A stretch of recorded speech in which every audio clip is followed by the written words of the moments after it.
Guys, ito pala si Nuna. Inaalala nyo, yung asong napakaiyakin nung iniwan ng amo. Ayan siya guys. Pag tanghali, dito ko na siya nilalagay. Pero kapag gabi na, inuuwi ko na siya dun sa bahay nila. Kasi nga, napakainit ngayong panahon na to. Sobrang init talaga.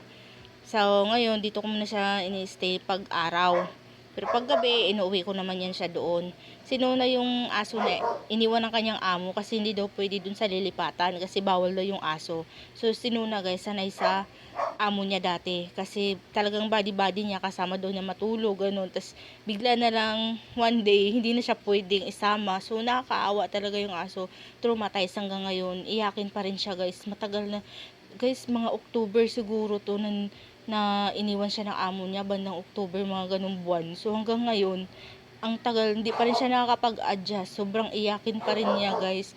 Kahit binigyan ko na siya ng kasama, meron na siyang kasama si Dasuri. Para mawala yung, kumbaga, hindi siya ma-homesick. Yung parang, kasi baka mamaya kailangan lang niya yung kasama para hindi na siya iyakin. Pero ganun pa rin guys, napaka-iyakin pa rin niya.